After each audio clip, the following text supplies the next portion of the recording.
Safe रहेंगे, इस नारे को किस तरह देखते हैं? नहीं, सबसे पहले तो मैं भाई के लिए तारीफ करना चाहूँगा।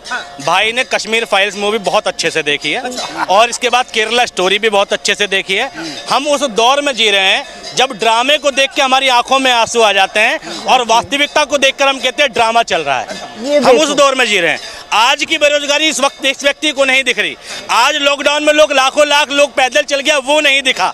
आज कोरोना में कितने लोग मर गए, वेंटिलेशन में ऑक्सीजन बेड नहीं मिला, ये इनको नहीं दिखा। मोदी जी ने महामारी के टाइम पे गरीब लोगों के लिए ट्रेन नहीं चलाई, लेकिन पटरियों पर चलते हुए लोग ट्रेन से कुचले गए नहीं, वो नहीं दिखा। इसे मौजूद भारत की पीड़ा नहीं दिखती। जिस भारत में ये मौजूद नहीं थे, 90 के टाइम पर ये बालक रहे होंगे, अगर होंगे तो, या पैदा भी ना हुए हों, ये हो सकता है। इन्हें उससे पहले की घटना बताया जिन्हें जो लाइफ इन्होंने जी नहीं है, लेकिन वर्तमान की स्थिति को देख के रो नहीं रहे हैं, या उस स्थिति को देख कर रो रहे हैं जो इनके सामने घटी नहीं है। योगी जी कहते हैं कि बटेंगे तो कटेंगे। किसको बांटने की बात यहाँ हो रही है? देश को ना, क्योंकि सिर्फ हिंदू अगर एक हो जाएंगे और हमारे मुसलमान भाई बहनों से लड़ाई झगड़ा करने लगेंगे तो देश एकजुट होकर के तो बिल्कुल नहीं रह सकता है। पर खुशी की बात यह है कि योगी जी ऐसा कभी कर नहीं पाएंगे, क्योंकि हम हिंदू भाई बहनों के दिलों में आज भी हमारे मुसलमान ब्रदर्स एंड सिस्टर्स के लिए उतनी ही इज्जत, एहतराम, प्यार है जितना हमेशा से था। हे हाय हेलो नमस्ते जी, सत श्री अकाल, अस्सलामु अलैकुम। मैं निधि शर्मा इंडिया से, और एक एजुकेटेड भाई हैं। वो बड़ी सारी जनता के सामने खड़े होकर के बेबाक तरीके से अपनी बात बोलते हैं और संविधान के दायरे में रह करके अपने स्टेटमेंट्स देते हैं, आवाम की आवाज उठाते हैं। उनका नाम मोहम्मद फारूक है और बड़े ही करारे जवाब देते हैं जनाब। एक रहेंगे तो सेफ रहेंगे, बटेंगे तो कटेंगे। ये जो स्टेटमेंट योगी जी का आया, इस पर हमारे एजुकेटेड भाई ने जवाब दिए हैं और ऐसी बातें बोली हैं कि रातों रात वायरल हो गए हैं। तो इन्हें सुनना हमारा फर्ज बनता है। इनिशियली जब योगी जी का ये स्टेटमेंट आया ना, मुझे लगा कि हिंदू, मुस्लिम, सिख, ईसाई सबको एक करने की बात हो रही है, we all should be united. But बाद में पता चलता है कि सिर्फ हिंदुओं को एक करने की बात हो रही है, नहीं तो पता नहीं कौन आकर के हमें काट जाएगा। And all of a sudden वो एग्जाम्पल दे देते हैं बांग्लादेश का। बांग्लादेश में हमारे हिंदू भाई बहन माइनॉरिटी में हैं और उन पर जुल्म सितम हो रहा है। ये बड़े अफसोस की बात है, हम इसकी कड़ी निंदा करते हैं और इसके बिल्कुल अगेंस्ट खड़े हुए हैं। पता है, डिस्क्रिमिनेशन ना कभी भी आपके रिलीजन की वजह से नहीं किया जाता, बल्कि आपके डिफरेंट होने की वजह से किया जाता है। अब क्योंकि मुसलमान जो है माइनॉरिटी में है, कम है, हिंदुओं से अलग हैं, हिंदू मेजॉरिटी में है, तो मोदी जी ने बड़ा अच्छा ट्रेंड पकड़ लिया है खुद की जीत हासिल करने के लिए और देश को हराने के लिए। फूट डालो हिंदू मुसलमानों में और राज करो। Shame on this dirty politics. जो ये बड़ी दुखदाई बात है। और रही बात बटेगी तो कटेंगे, ठीक है, बिल्कुल सही बात है। थोड़ा नारा पुराना हो गया, इस पे बाद में आएंगे, पहले इस पे आइए। एक है, सेफ है। बिल्कुल एक हैं, सेफ हैं। हिंदू, मुस्लिम, सिख, ईसाई आपस में हम भाई भाई, नारा था ये। लेकिन प्रॉब्लम शब्दों से नहीं है, प्रॉब्लम लोगों की विचारधारा से है। भाई मोदी जी इस नारे को, नारा शब्द तो ठीक है, लेकिन वो कहते हैं मुंह में राम बगल में दिल में नाथुराम। मोदी जी उस विचारधारा से आते हैं। एक हैं तो सेफ हैं के पीछे सारे भारत को एक करने की बात मोदी जी नहीं कर रहे हैं। मोदी जी जो बात कर रहे हैं वो समुदाय विशेष की बात कर रहे हैं। मोदी जी जो बात कर रहे हैं देश में बहुसंख्यक लोगों की बात कर रहे हैं। मोदी जी जो बात कर रहे हैं देश में बहुसंख्यकवाद की बात कर रहे हैं, और उसमें भी अपर कास्ट की बात कर रहे हैं कि भैया बटो मत। मैं कह रहा हूँ मोदी जी ने ये क्यों नहीं कहा कि हिंदू, मुस्लिम, सिख, ईसाई आपस में हम भाई भाई, क्यों नहीं कहा?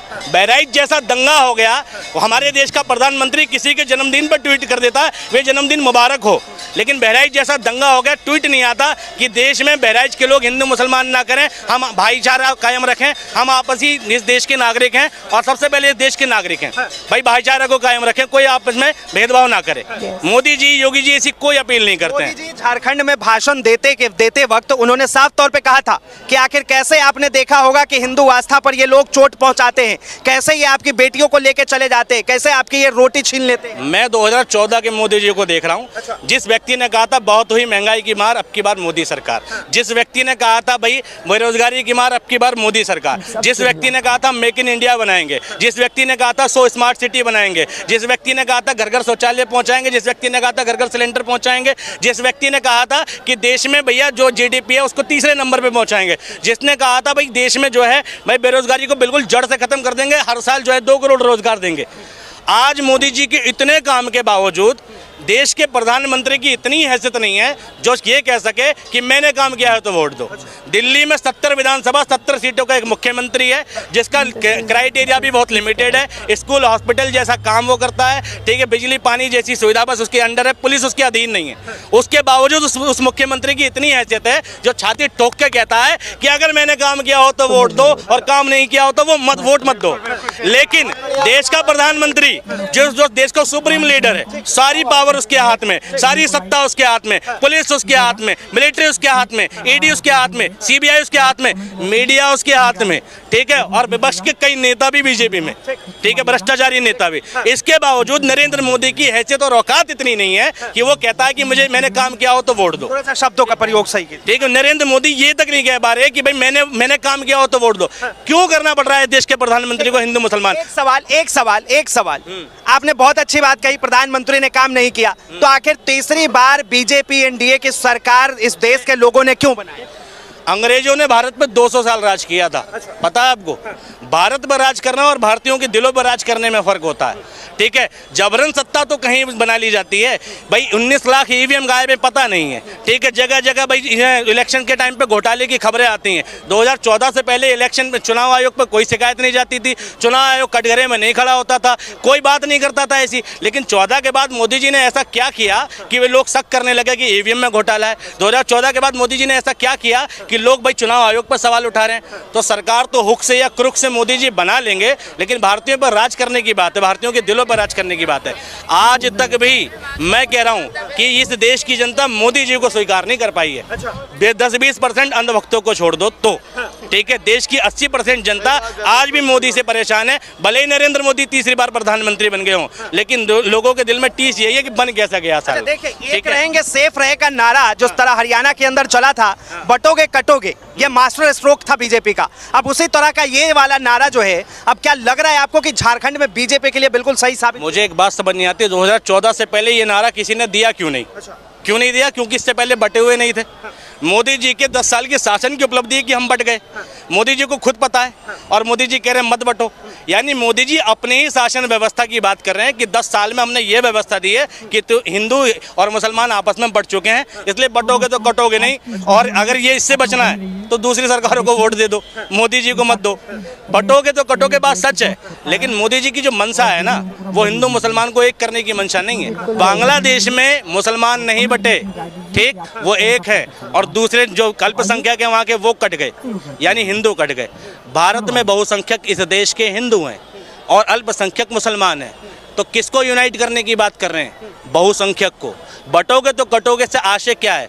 तुम बांग्लादेश देना चाहते हो भारत को, तुम बांग्लादेश देश में दंगा देना चाहते हो, तुम देश में रिजाइन सरकार देना चाहते हो, यही तो मंशा है। अगर तुम्हारी मंशा गलत नहीं है तो तुम एक तिरंगे के नीचे क्यों नहीं लाते इस देश के लोगों को? तुम जनगण मन में क्यों नहीं लाते इस देश के लोगों को? तुम हिंदू मुसलमान दोनों में सौहार्द की बात क्यों नहीं करते? मैंने आज तक भी 10 साल की किसी डिबेट में, किसी भाषण में मोदी जी के मुंह से ये नहीं सुना कि देश में भाईचारा कायम रखें, हिंदू मुसलमान के साथ सौहार्द बना के रखें। एक भाषण नहीं दिखा पाओगे, और योगी आदित्यनाथ तो उससे 100 कदम पीछे हैं, उनके मुँह से शायद निकलेगा भी नहीं। तो ये समझो, इस तरह के जो नारे आते हैं, आखिर इसकी जरूरत क्या है और इसके पीछे की वजह क्या है? कुछ नहीं है, मोदी जी समझ गए कि उनकी सत्ता और लोकप्रियता दोनों खत्म हो चुकी है।